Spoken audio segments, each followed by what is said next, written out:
Supreme court نے ابھی target killings کے حوالے سے جو فیصلہ سنایا ہے اس کے اندر انہوں نے کہا جماعت اسلامی بھی بھتہ خوری میں ملوث ہے. آپ مانتے ہیں؟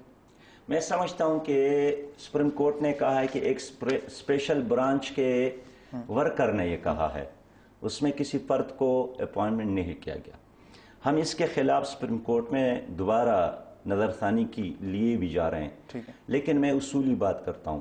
میں کہتا ہوں کہ سپریم کورٹ نے ابھی ایک ڈیسیجن دیا وہ کہ قوم کے توقعات کے مطابق نہیں ہے، اب اس کو عملی جامہ پہنائے. ایک آخری سوال، میں ایک مسلمان ہوں اور اسلام کی جو میری انڈرسٹینڈنگ ہے، جو میری سمجھ بوجھ ہے، مجھے لگتا ہے کہ اسلام دنیا کا سب سے زیادہ پرامن مذہب ہے. اسلام اخوت کی، بھائی چارے کی، محبت کی، خلوص کی، برداشت کی، تحمل کی بات کرتا ہے.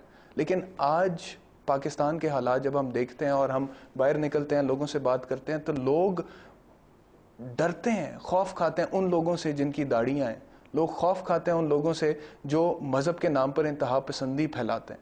تو آپ کے خیال میں آپ کی جماعت کا اس میں حصہ ہے یا یہ کیسے ٹھیک ہو سکتا ہے؟ میرا اتفاق نہیں ہے. لوگ زرداری سے ڈرتے ہیں اور وہ عوام سے ڈرتے ہیں، اس لیے تو بلٹ پروف گاڑیاں وہ استعمال کرتے ہیں. داڑھی والے تو استعمال نہیں کرتے ہیں. میں آپ کو ایک داڑھی والی کے پیچھے تو لوگ 5 وقت نماز پڑھتے ہیں. داڑھی والی کے پیچھے تو لوگ عید اور رمضان رکھتے ہیں. میں اب کی بات کر رہا ہوں، لیکن اب لوگ سیاسی دینی جماعت کے خلاف بات کرنے سے یا اسلام کے حوالے سے بات کرنے سے ڈرتے ہیں. پاکستان میں اسلامی نظام نافذ نہیں ہوا ہے، پھر لوگ ڈرتے ہیں کس چیز سے؟ اسلامی نظام اگر نافذ ہوا تو یہی پاکستان پوری دنیا کے لیے ایک ماڈل اور نمونہ بنے گا. یعنی میں نے ابتدا میں بات کی کہ جماعت اسلامی ایک دینی جماعت ہے، جمہوری جماعت ہے اور پروگریسو جماعت ہے.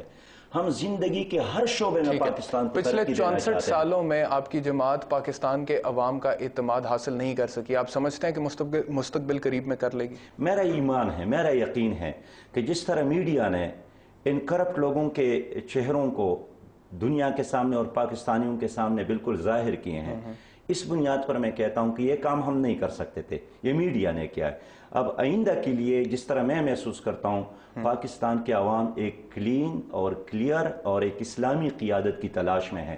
یہ خلا انشاءاللہ تعالی جماعت اسلامی ہی پر کر سکتی ہے. سراج الحق صاحب، پروگرام میں تشریف لانے کا بہت شکریہ.